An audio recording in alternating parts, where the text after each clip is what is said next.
After the Season 8 update, sniper hitboxes were buffed for some snipers, and in Season 10, SVD, that some say is overpowered, got released and voted to be banned in the Stage 5 of the Call of Duty Mobile World Championships. But how does it compare against the previous snipers in the game? Is it really that good for it to get banned? Looking at the base ADS times, we can actually see that it is the fastest among all of the snipers. But if you went ahead and built these in order to achieve max ADS, you'll see that SVD ties with the Locust, and Outlaw still is the fastest sniper you can build, having an advantage of only a couple of frames. Say you were running around and you see an enemy. How much delay is added before you can begin your scope animation? Looking at the base sprint to ADS times, you'll see that SVD takes the least time with around 2 to 3 frame difference against other snipers, with the Rytek being the slowest of the bunch. What about if you want to hit some no scopes around the corner? Base sprint to hipfire values show us that there isn't much difference among snipers when it comes to this category, with Rytek being 3 frames slower than the average. If you're planning to use snipers in respawns, you'll see that Outlaw and SVD will be a huge help if you like running around the map looking at base sprint speed. This will be clutch when it comes to getting from one power position to another quickly. When playing S&D, walking with snipers will be the move more often than not. Looking at the sniper favorites, DLQ and Locust, SVD isn't significantly faster than the two, so if you're sticking to walking, stick with what you originally used in Search and Destroy matches. Believe it or not, SVD is not faster than Outlaw when it comes to reloading, as it's actually equal to DLQ and the Arctic 50 with stopping power if you still have bullets in the mag. When reloading on an empty mag, it is still close, but always remember that you can reload cancel and shave off more or less a second in your reload time. You don't always have to wait for the animation to finish, you know?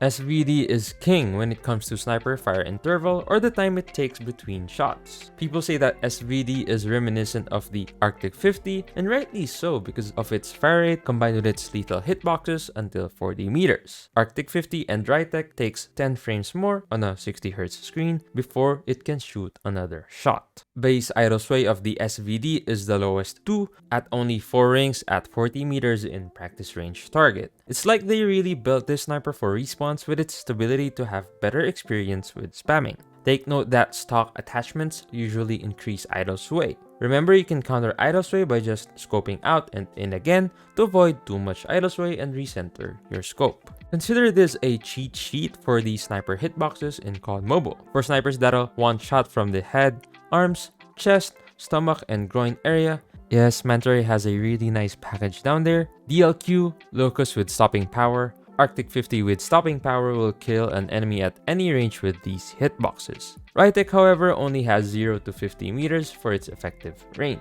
Moving on to snipers that are one-shot lethal from the head, arms, and chest, we have the Locust, Arctic 50, Rytek secondary range from 51 meters and beyond, Outlaw from 0 to 30 meters, and SVD from 0 to 40 meters. Experienced sniper players won't have any problems with these hitboxes. However, if you're a beginner in COD Mobile, you might want to stick with the ones from the previous list. Outlaw has a secondary range, being the head, upper arms, and chest as its one-shot lethal hitboxes. SVD2 has a secondary range, with a headshot being the only lethal hitbox within one shot, and the rest of the body taking 2 shots to eliminate an enemy.